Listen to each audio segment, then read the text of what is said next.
Looking to sound like you know what's going on in the world? Pop culture, social strategy, comedy, and other funny stuff? Well, join the club and settle in for the Jeff Dwoskin Show. It's not the podcast we deserve, but the podcast we all need, with your host, Jeff Dwoskin. All right, Michael. Thank you so much for that amazing introduction. You get the show going each and every week, and this week was no exception. Welcome, everybody, to episode 108 of Live from Detroit, the Jeff Dwoskin Show. As always, I am your host, Jeff Dwoskin. Great to have you back for another fantastic episode. This episode has both the somber feels and the happy feels. I'm excited to share with you a conversation that I had with my friend, Ricarlo Flanagan, comedian, actor, hilarious individual. I was so excited. It was December 2020. My wife and I were watching the Mad About You reboot, and Ricarlo Flanagan comes on in the final scene of the final episode. And I just got so excited, and I called him, and then we scheduled an interview that took place in January 2021. And we had caught up. We hadn't talked in a while. He had moved to LA from the time we had done comedy together in Michigan. But it was so great to catch up. You're like, Jeff, that was a long time ago. I know. I do so many of these interviews, and then I get behind, and it takes time. And then during the pandemic, we were all shocked in October of 2021 to learn that Ricardo had passed away. It was such a shock to all of us that were friends with him, and it was such a loss. It's such a loss when you lose someone who's just so funny and such a bright star in the world. And so after that, I kind of just sat on the interview. And then as time went on, I kind of got the courage to re-listen to it and edit it and present it to you today. It's so sad that, when you lose someone, but I'm so excited though to share the conversation. Such a fun conversation we had. We hadn't talked in so long, laughing and having a good time and catching up. As I was editing the interview, it was interesting. I was like, if I had known this was the last time we'd talk, I would have asked different questions, maybe, gone in different directions, the things you think about. But on the other hand, also just happy to have had the conversation and just capture how excited Ricardo was to get where he had gotten and what the future held for him. I know you're going to enjoy the interview, and that's coming up in just a few minutes. I hope you all had time to check out my interview with Blanca Blanco last week. Such an amazing, inspirational story Blanca shared with us. Definitely check that out. It's all in her book, Breaking the Mold, but also we cover so many of the threads in the interview. I had never gotten that many responses that fast to an interview from when people listen to Blanca tell her story. So thank you to everyone who reached out. I love hearing from you.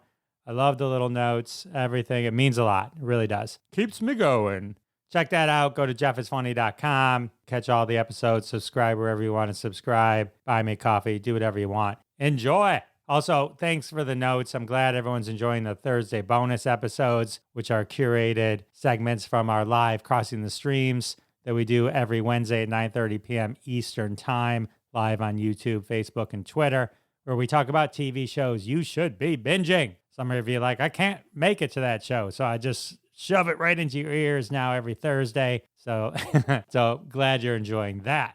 Quick shout out to Dan Zare, host of the greatest Star Wars podcast in the world, Coffee with Kenobi. Just celebrated 500 episodes. Kudos to you, sir. Also, shout out to Maria Daniels' children for starring in my Connect 4 commercial in episode 104 with Rajiv Satyal. Thank you very much.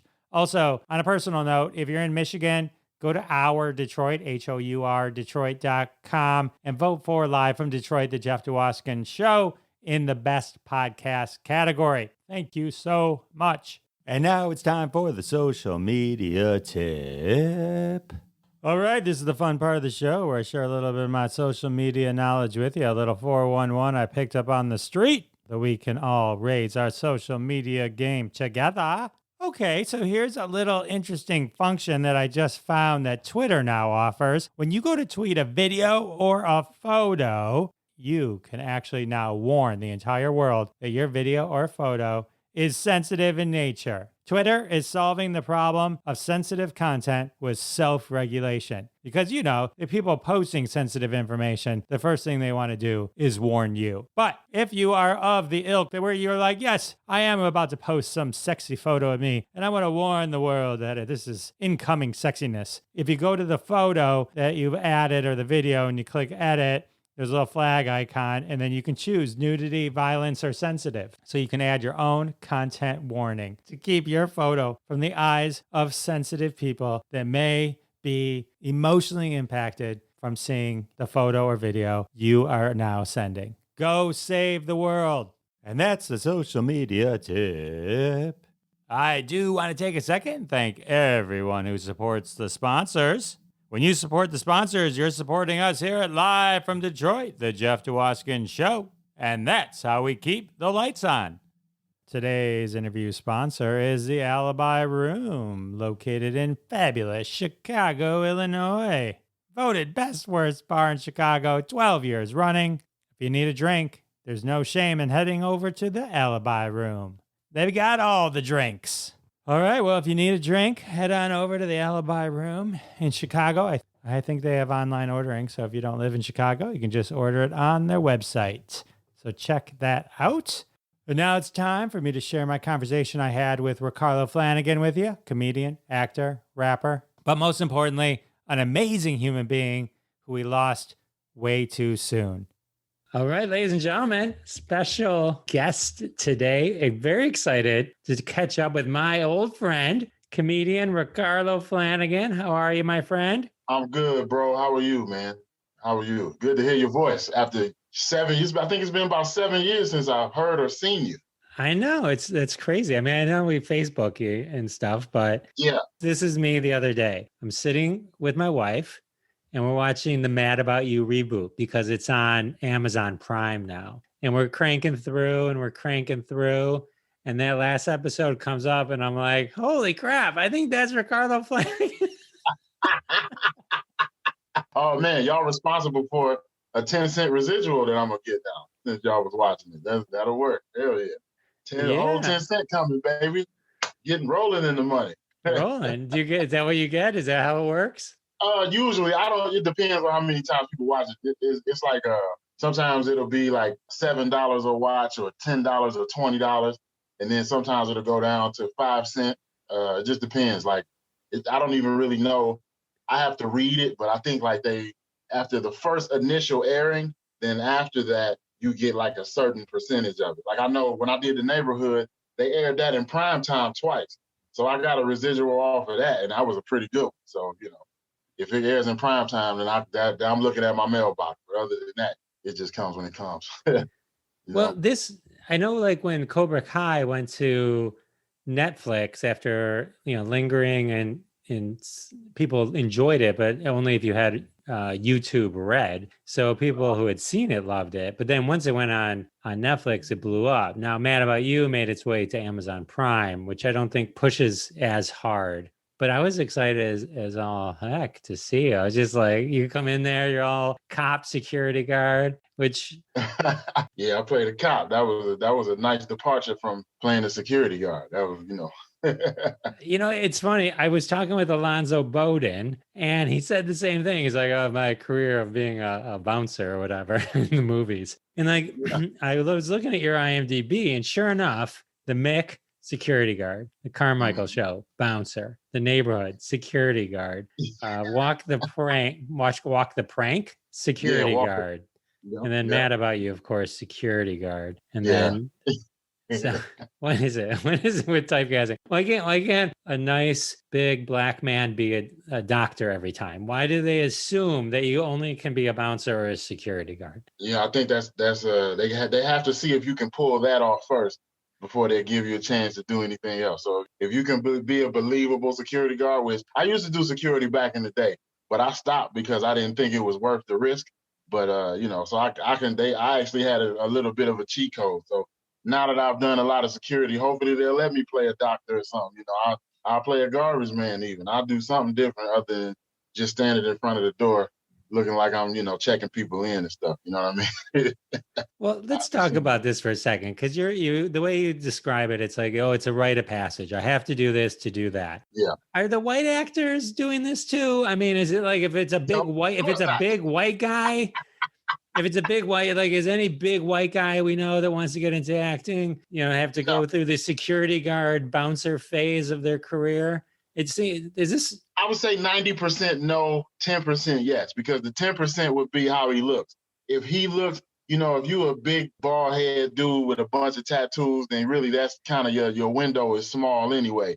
But, if you're a pretty white guy, usually you're going to be a romantic lead, or, you'll be the guy coming out. Like, it's funny you say that, because I think when I did Shameless, one of the guys that played Debbie's love interest, I mean, this is a pretty dude. I'm talking, this dude was way too pretty to pretty much do anything else. Like, he couldn't be a cop. He couldn't be, like a plumber or nothing. So he, and I know he had, a lot of credentials before that, but I'm sure he's never, ever had to play a security guard. I'll tell you that right now. He was way too pretty. So it depends on how pretty you are. You know what I'm saying? I'm like mid. Because, like, if you were, if you're a Tay Diggs looking black man, Tay Diggs probably never played a security guard. You know what I'm saying? Like, you know what I mean? Like, Idris Elba probably never played a security guard. I can guarantee you that. He might have played an FBI agent, you know what I mean? But he never played a security guard, because, none of the ladies are falling out over security. They falling out over the federal agent or he's had some interesting choices. He did a Tyler Perry movie. We played like a single dad that was like an alcoholic or something like that. I'm like, damn, I'll probably never get that part, but that's the part I'm the most equipped to play, because I grew up in the house with an alcoholic, so I can get real alcoholism. Look, you know what I mean? Like, I know the ins and outs of it, but for some reason they just assume that I can stop people at the door. Take that $5 it takes to get in the door. Well, I mean, you were a very believable security cop. I'm mad about you. I mean, I gotta say, I was just like, first I was like, that's well, what a cop. Did they get a real cop? And then I'm like, wait a minute, that's Ricarlo. I know, unfortunately, I know cops pretty well myself. So, I've had plenty of experience with them growing up. So I can definitely give you that too. I could play. I want to play a detective. That's my goal, my ultimate goal. I want to play like a Columbo type dude. You know what I'm saying? Like, that's one of my goals, to try to play like a believable middle-aged, the middle-aged guy with my tie kind of off center and my shirt a little bit wrinkled. I looked a little bit, rough, but I'll solve all the cases. That's my goal, be that real intense middle-aged black dude that's going to the hood and interviewing people. Where were you yesterday? Where were you at? I know you were there. There's evidence. There you got people saying you were here.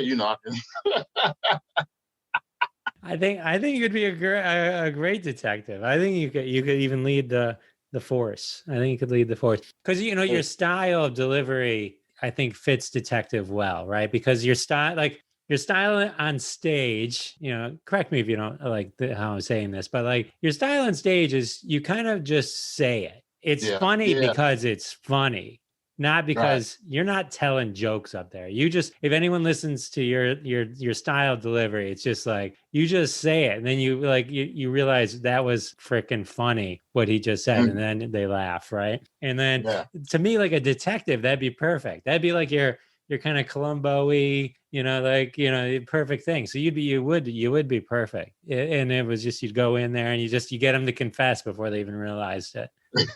Yes. Well, I'm glad you said that, because see, that's coming from a person that watched and has heard, seen me on stage numerous times. So you can actually make that assessment, and that's good. That that's a good assessment. I'm glad that that's what you get from me on stage. That's good. That's what I like to hear.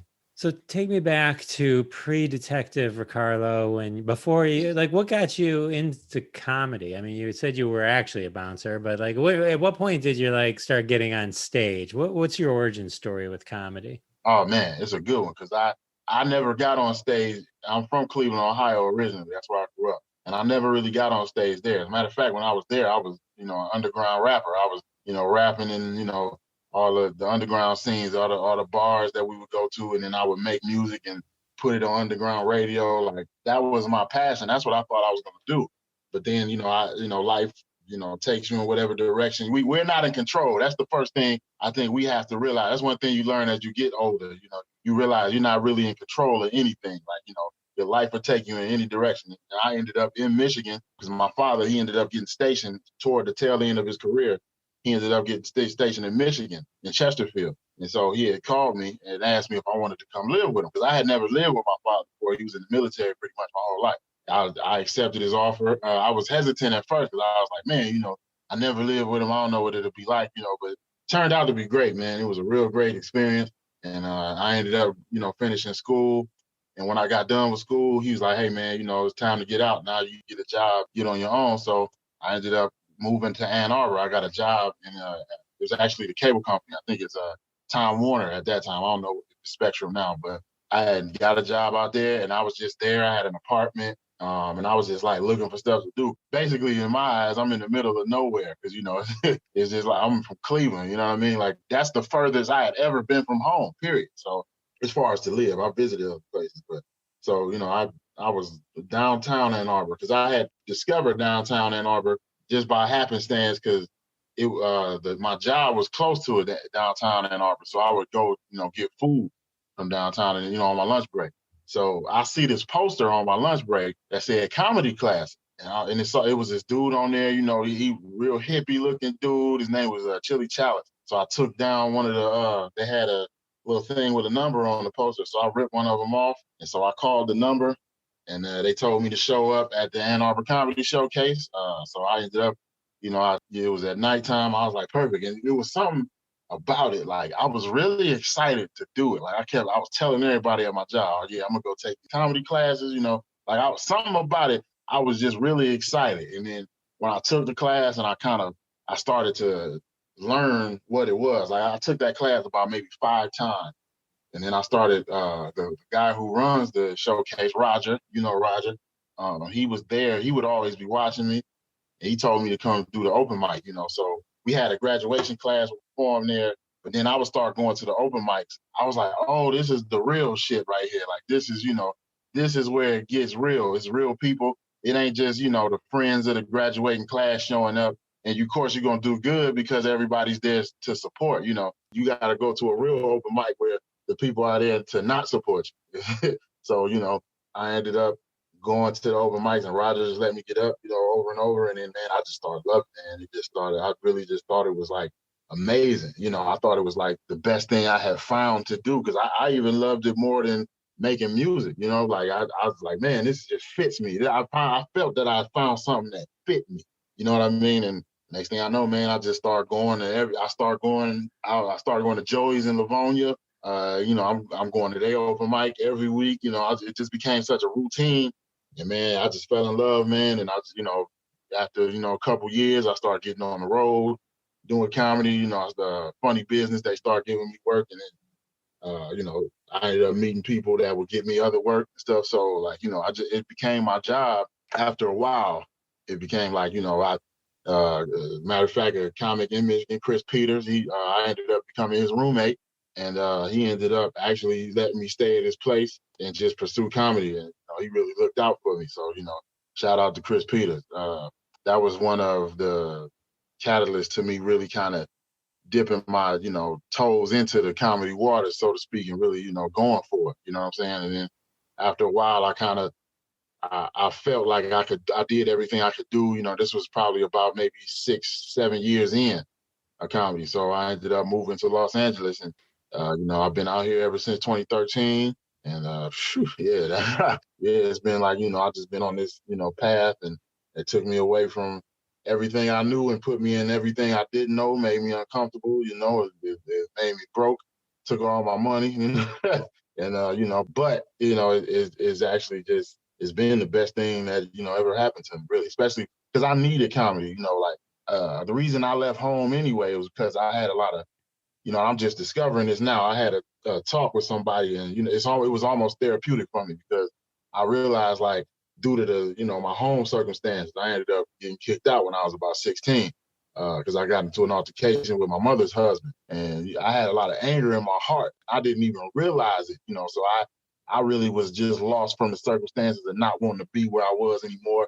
And it just, the universe set it up where I ended up getting away from there and I found comedy, and that's where I belong, That's a great story. I did not know a lot of that. So thank you for sharing. It's funny because I got the same advice early on, and I always share it. I was doing the clubs. I was doing good because I was bringing people. And Mark Ridley, I did Ann Arbor a lot with Roger, but then also I did Mark Ridley's a lot. And one day Mark pulls me aside. And I thought when you're starting to do open mic, you're supposed to tell everyone to come, right? Because those are our shows. That's what we're doing. Exactly. He pulls me aside one day and he says, Jeff, you need to stop inviting people. The only way to find out if you're really funny is to do this in front of strangers. And I'm like, oh, yeah. Yeah, exactly.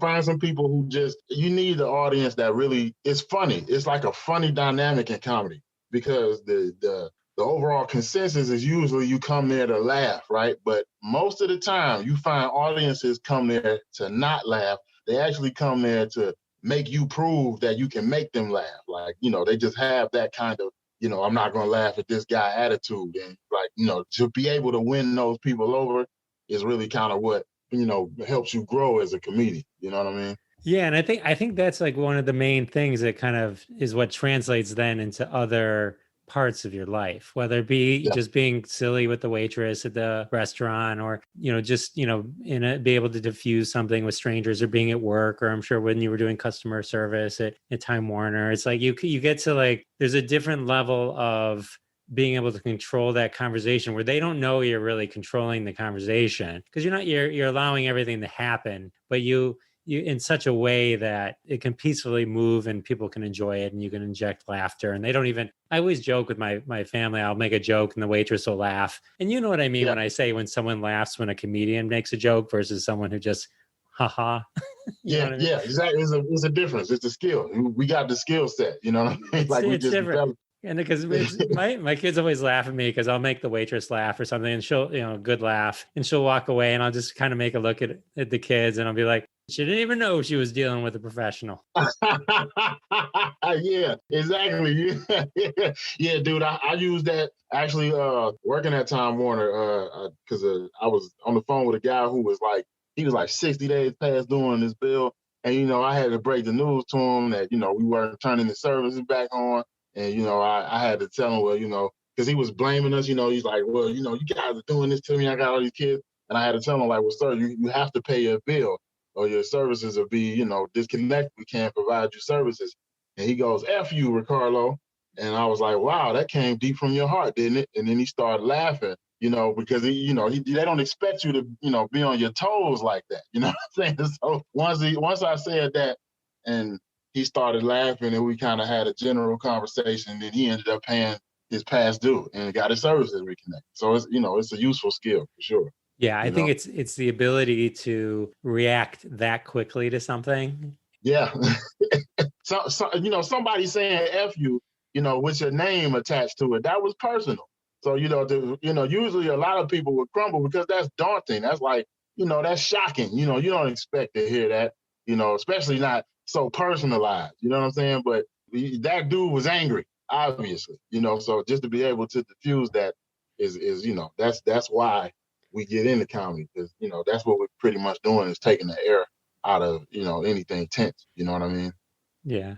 I think I speak for myself and everyone. The lowest moment in your life when you take it out on the random person that answered the phone. He was pissed. He was not happy, but it was whatever was going on in his life. It was something going on because that's pretty much we all project. That's like I think, especially as I get older, that's one thing I learned that that's what you're dealing with about 70% of the time is somebody projecting on you for whatever reason. You know what I'm saying? So you just kind of gotta just deal with it, or and that's why comedy is useful because without comedy, will we even be able to deal with that in a positive manner?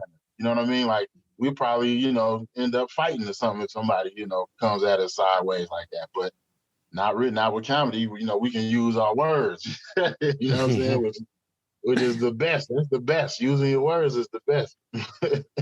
The words are the best. So okay, so let's talk more. So when you did you move out to LA? Is your goal right now to be like, would you want to be a full-time actor on a show, or do you want to be a full-time comic? Man, if I could find a way to weave both of those into the situation, that would be great, man. If I could just, if I get a series regular, and that would open the door to me, doing, touring and being able to take some of my friends out with me, that would be great. That's the ultimate goal, because, comedy is still cheap for me, even though I do other things like, make music and stuff like that.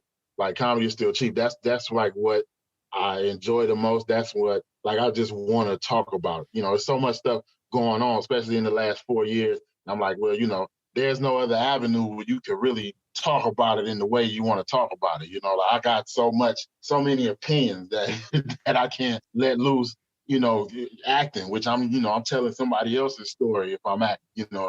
If I'm making music, I'm just trying to be cool or something, or, just displaying a skill. But comedy is where you can really kind of let your opinion loose, even, regardless of, as, people say now, everything is so tense now. People are saying that, oh, you got to watch what you say and, stuff like that. I'm just like, well, you got to watch what you say if it sucks. That's the difference. If what you say is terrible, then yeah, of course. Yeah. If you're going to be a racist asshole, yes, there's never going to be a good time for that. No, there's no door for that. There's no audience for that either, which is weird, because it's like people think like, they think they can peg an audience for that. It's just like, well, nobody's going to be in public laughing at that. They might, download it secretly and laugh, but ain't nobody going to be in the public venue cracking up where somebody could take pictures, There's no time, So of all the shows you've been on, has anyone recognized you in public? From which show? Yeah, I had a lady when I first did Shameless, like when it aired, because it aired probably a little bit after we filmed it, and so I'm on the train. I was actually taking an Orange Line, which is like a bus, but it runs on the train tracks, which is weird. I don't know what the purpose of that is. It's really literally a bus driving down the street, but they got these tracks it's attached to, but whatever. So this lady kept staring at me. She was an older Hispanic lady. She was staring at me hard, dog. I'm talking like, I got uncomfortable. I had to say something. I'm like, how you doing? She's like, oh, hello, you Shameless? You were on Shameless? I was like, yeah. Yeah, that was me. She was like, oh, okay, no, I see her. I didn't know what to say anything or nothing. I was like, it's cool. You can say something. I would much rather you say something than just stare at me like I just stole your purse or something. You know what I mean? So yeah, that was one incident. I do deliveries, just to pay the bills, between things, especially right now while production's down. And I had a dude recognize me from the Mick. I had dropped his groceries off, and I knocked on the door to let him know they was there. He opened the door and looks. I'm like, hey, sir, how you doing? He looked at me. He was like, you was on the Mick, wasn't you? I said, yeah. He was like, oh man, you delivering groceries? I said, yeah, man. Till I get that real roll, this is what I'll be doing. There's Ricardo killing everyone's acting dreams. Yep. There it is. Wait a minute. I could be on the Mick one day and also be do deliveries. You sure can. If that's what you aspire to, baby, you can do it.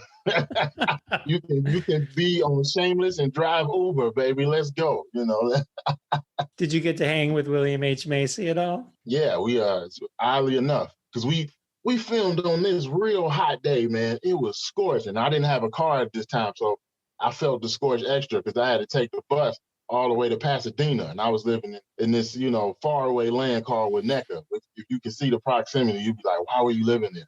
But I had a job there, so I took the bus out there. We were filming at this like church. It was like a church and a school combined, but they had it was 2 times. The first time was on the lot, on the Warner Brothers lot. Is that Warner Brothers? Yeah, that's Warner Brothers. Warner Brothers lot. They had because a lot of those they film in Chicago, but they have some scenes that are set up, back at the studio. They just basically recreated it. So there's a bar that they go to that they had recreated the set for that. And he was there between set. We were sitting in the back. Because they didn't have any trailers. So we sat actually in the back room And I was in there with him and two of the other actors that played on there. A real big guy. He was real cool too. And he was just in the back playing his ukulele. He was just sitting back there stroking his ukulele, cracking jokes, laughing or whatever. But when there was downtime and nobody was talking, he'd just be bling, bling, bling, bling, bling, just playing the ukulele. Just a real down-to-earth kind of guy. You always appreciate seeing the down-to-earth dude who drives a Porsche. You know what I mean? So that was real good. That was real cool, man. I'm a down-to-earth guy who drives a Cadillac. That's just as good. A Cadillac is great, man. My father's a Cadillac man. That's his shit. He ain't trying to hear nothing else but a Cadillac. I can't interest him in nothing. I'm the kind of guy, once I get a car, it's like I only get the same car over and over again because it involves no effort to just go back to the dealership, turn it in, and get a new one. Yeah, exactly. You don't have to learn about new features. The only reason I don't have a Saturn today is because they went out of business.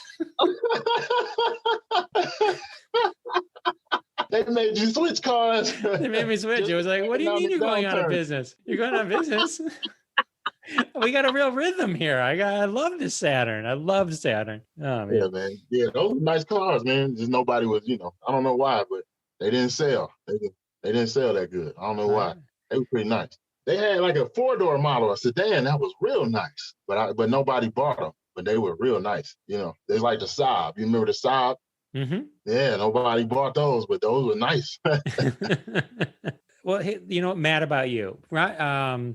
Paul Reiser is like one of my favorite comedians of all time. Kind of growing up, he's like. But what was him? What was Paul hanging out with Paul Reiser? Because you were in a scene. You were with everyone. Actually, Carol Burnett was in that scene. I mean, there was like everyone was in that scene because that was like the goodbye birthday party scene where it was like the very last episode. So that actually, now that I think of it, Carol Burnett was there. I want to know, did you get to meet Carol Burnett? I didn't meet her. I saw her though, but I didn't meet her. I met Helen Hunt though, which was she gave me a hug, which was nice. She took a picture with me that I could send to my mom. So that was cool. Did you get to meet Paul Reiser or? I did. He came up to me after I filmed my scene. I did about maybe 4 takes. And he came up to me. He's like, "Oh, well, the man came. He saw. He conquered." And gave me a handshake. He was real cool. He was real cool. Real down to earth guy. All of them were pretty nice. It was who directed it? You remember the mom from Growing Pains? Yeah. She directed the episode. Okay. She was real cool. Yeah. I enjoyed the reboot. It was a good reboot. It was kind of struck me like the original series. I enjoyed while I was watching it, and I can't remember it. Yeah. I mean, I remembered you. I took a picture. I'm like, I got my camera out. I took a picture of you on the screen. I was so excited. To see you. That's awesome, man. That's awesome. Because I didn't know you were in it. All of a sudden, I'm like, oh my God, I said to my wife, that's Ricardo. And she goes, she's like, are you like, that's awesome. Yeah, that's the best thing too. Like when people see you and they don't expect it, and that's why I don't say nothing. If I feel like, when I first got like a role or two, I was excited. So I'd be like, hey, yeah, I did this, but then I learned to just kind of keep quiet about it and let people see it. That's always cool. The best. Yeah. Let's see what else. Oh, you did an episode of Insecure. Issa Rae to me is like hilarious. Is that how you say her name? But yeah. It is. That was how you say it. She is so funny. You've been in a lot of good shows. Yeah, man. Oh, man. That's, knock on wood, I'm going to knock on this. This ain't wood, but I'm going to knock on it. I mean, it's a blessing, man. It's a real blessing, especially it's been definitely a long road, you know what I'm saying? Like a challenging road to get there. And just, it's always, some circumstances like nobody really knows what's going on, but, you broke as hell or, you lost something significant. Like my car, I had a Ford Taurus and I had just lost it at the airport when we filmed that. I was out of town. I was actually in Michigan and I was there for like 2 weeks and my car had got impounded from the flyaway like the day after I left. So I had no clue it was even in the impound. So I wasn't good when I came back and found out where it was. And, they were charging me per day like hundreds of dollars. So I was like, this car's gone. So I was filming that, on the bus. I filmed, it was wild time. I was glad that I got a chance to do it. And it really just kind of gave me a lot of hope, you know what I'm saying, to stay out here. Because, it's challenging, man, when you come out here, especially from the Midwest. And this is nothing like the Midwest. It's completely different. It's a lot bigger, a lot more going on. So to be able to come here and find a way to, develop a routine here is, that really kind of gave me a lot of hope as far as staying here and, keep fighting toward reaching my goals. You know what I mean? That's so awesome. But yeah, you're a fighter. You're a fighter. And you've been putting together an amazing resume. Well, let's talk about. I have one more thing I want to talk about. Last Comic Standing. Yeah. That's when I first got. That was like a year after I got here. That was a really good experience. That was like my first time really doing any kind of TV. Seeing what really went on behind the scenes and stuff. I met Wanda Sykes. Two things. I met a lot of stuff happened on that didn't air. Sidebar, by the way, to go back to Insecure. I just want to say this before I forget. Regina King actually directed the episode I was in Insecure. She was I got notes from her. She came up to me and told me what to do when they had went across the street and put the camera there to get my reaction. So that was really cool to meet her and Issa Rae on the same day. That was pretty dope. So back to Last Comic Standing. So I'm there. They had us in this room in the back of the stage. So we was there like that. We actually, as a matter of fact, they made us stay at a hotel that was right next to the studio because of the NBC lot. So I was staying in this hotel, this nice room, but we couldn't really like go, leave or anything like that. So I was just there with other comics. So I'm giving everybody rides to Walmart that need to go pick stuff up. So, so we was going to Walmart. I took Miss Pat there. She went to get like a bunch of stuff for her hairstylist to do her hair and stuff like that. So that was cool. Her hairstylist was fine too, by the way. I just wanted to throw that in there. She was her hairstylist, man. But so we been in this back room this whole time. So they had us do I made it to the semifinal. So each episode that we filmed, we had to go do these different little things for like the shortcuts of the show. I ended up meeting Wanda Sykes. She pulled us all to the side and like had a one-on-one with us about that was supposed to air on the show, but mine didn't air. But Wanda Sykes, she told me that she really liked my material and she was like, she sees me as a real comedian, And I was like, man, that's crazy just to have her say that to me. Then we were filming the semifinal episode and Norm Macdonald said that I was his favorite comic in the competition. But of course that didn't air. But I met him right after that, and he gave me a hug. He was a real cool dude.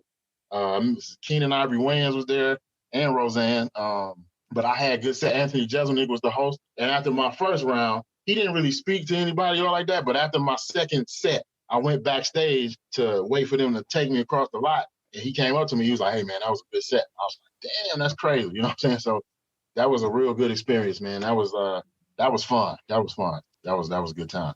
That was pretty odd. Anthony Jeselnik, I saw him in Las Vegas. He's funny. He's a funny dude. I was going to ask you if you got to meet him. So did you maintain any connections with like Wanda Sykes or? No, that all dissipated. That all, just like everything does.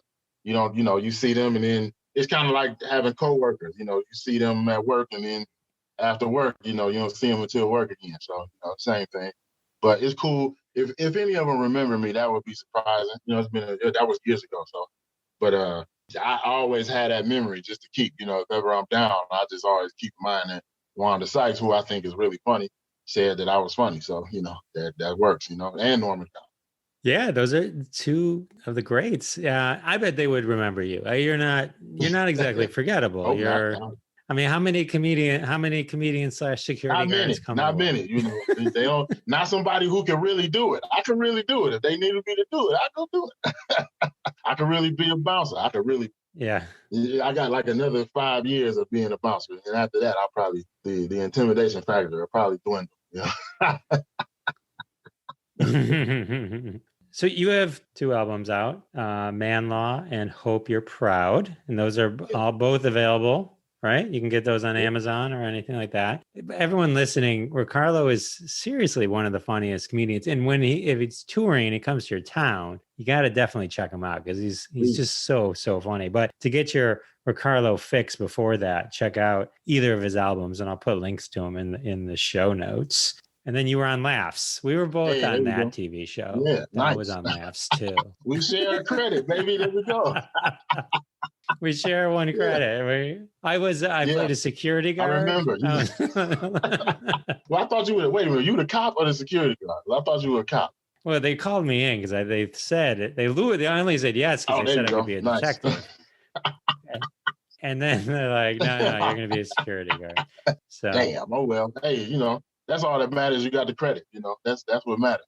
Well, if it makes you feel better, I told this story once on another episode, but I auditioned once in Michigan because remember they were doing a whole thing in Michigan once with credits and stuff like that, and it was the worst thing ever. I was like applying for this. I was trying out for this guy. He was supposed to be like probably like a cocky guy that wears a sweater over his shoulder, and then it was horrible. It was so bad. I didn't sign the waiver. I didn't sign the waiver. Okay. That's how bad it was. So they said they want me to call back. They wanted me to come back. I'm like, what? And then on the PDF it says nerdy TSA agent. Okay. So I'm with my wife and she's like, nerdy TSA agent. I'm like, I know. This is ridiculous. I double click on it. That was shortened from super nerdy. What? Oh man. I'm like, this is the worst day of my life. So you know what? You cherish those security / cop roles. Come on, man. That's why they got these committees now to make sure they don't put disrespectful part names on scripts and all. Yeah, that was the worst. That's crazy, man. You should find out who that is. I'm gonna find out who that was that wrote that, man, and pay him a visit for you. Yeah, I know. It was funny because on an earlier episode, actually, I found the script that I had to read, and I did it. Did it on my show. I got to figure out which episode it was. Yeah. But you just reminded me of it. So what's next for Ricarlo? Oh man, I just actually, production is kind of really slow, so I'm just auditioning for commercials right now, and hopefully I can knock one of them out. And production will come back. We'll get back to getting on shows, playing detectives or security guards. And I'm actually writing. I'm trying to sit down and make myself write another hour out. So that's like I want to either do another album or try to go for getting a special. So that's my next bullet point. That's what do they call that? Benchmark. That's my next benchmark to try to do. Yeah. Okay, I like that. That's good, and that's a good next step. Okay, now this is the normal part of the show where I ask you to tell everyone where they can keep up with you on the social medias. But I want to do it differently with you because I know you can do Barack Obama's voice. I want you as Barack Obama to tell everyone where to find Ricarlo Flanagan. Well, if you're on social media, what you want to do if you want to follow Ricarlo because he has some jokes. You get a laugh if you want to get a laugh, and he's at Father Flanagan on Twitter and Instagram. FATHER FLANAGN. It's usually GAN, but he had to omit the A because someone else had it. So it's at Father Flanagan. Follow him there, and hopefully you'll be entertained because he says now sometimes he can get a little crazy. Sometimes he can get a little crazy. You might want to avoid it. He might get a little crazy, but if you got the appetite for it, you can handle it at Father Flanagan. Bravo, sir. Thank you so much. It was really fun hanging with you. Yeah, man. Likewise, bro. It's been too long, man. It's been way too long. Well, thanks for hanging out. Ricarlo Flanagan, everybody. A shining star, gone too soon. Upon reflection, as I was listening to the interview, I realized a couple of things. One is social media has kind of tricked us into thinking that, when we interact, we're being social. Realizing it was 7 years since we had actually kind of had a conversation outside of just back and forth on social media, because, you have certain friends that you have throughout your life where even if you don't see them, when you do talk, like when Ricarlo and I reconnected and we're talking on that during that interview, we had a great time as if no time had passed. But time does pass. And, the lesson I learned is it's important to reach out to people that you want to reach out to and talk to and make sure that you maintain connections on a real personal level. I think we've gotten too much into texting and DMing and, hearing someone's voice and making each other laugh. There's nothing that can actually replace that. LOL doesn't really do it. So a couple of things. One, go to Amazon Music, download Ricarlo's Man Law album, listen to it, take in his humor. When we remember people, they're always with us. So definitely check him out and definitely search up his IMDb. I'll put a link in the show notes. You can see all the appearances he made on all the shows. He had done so much. It was so amazing. And there were so many great places for him still to go. Check out his albums on Amazon Music. Just search up Ricarlo Flanagan. Treat yourself to that. And then call up somebody who you haven't talked to in a while. Have a chat with them. And let's actually get social.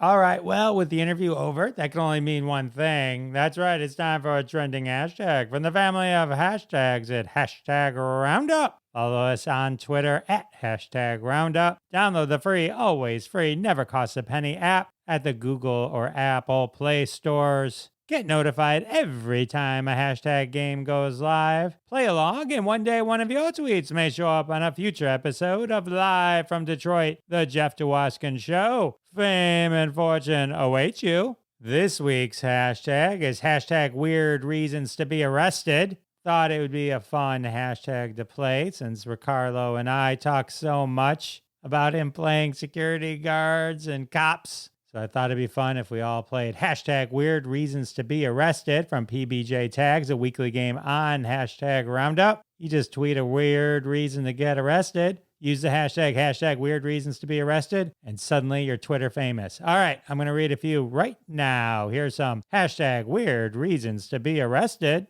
Ketchup on a hot dog at the ballpark. That should get you immediately tossed. Starting every sentence with so, how are you? So, that's definitely a weird reason to get arrested, but you should definitely get arrested. Wearing Crocs with socks in public. How dare you? Overdue library books. These are all hashtag weird reasons to be arrested. Putting the toilet paper on the wrong way. In my house, that's not a weird reason. Asking the chef for salt. Oh, in the wrong restaurant. That'll get you more than arrested. Being criminally cute. Ooh, I've been arrested for this one on numerous occasions, am I right? Eating ketchup on pizza, that's a crime in many, many countries. Eating the last slice of pizza, that's a crime everywhere. And the final weird reason to be arrested, eating pineapple on pizza. Oh, there were oddly a lot of pizza responses to hashtag weird reasons to be arrested. People love their pizza and are willing to send you to jail if you disrupt that love. Good luck, society. Well, with the hashtag game over and the interview over, that can only mean one thing. That's right, we've come to the end of another episode. Can you believe it? Episode 108 is coming to a close. I want to thank all of you for celebrating Ricardo Flanagan with me. I truly appreciate that. And I truly appreciate you all coming back week after week. It means the world to me. And I'll see you next time. Thanks so much for listening to this episode of The Jeff Dwoskin Show with your host, Jeff Dwoskin. Now go repeat everything you heard and sound like a genius. Catch us online at thejeffdwoskinshow.com or follow us on Twitter at Jeff Dwoskin Show, and we'll see you next time.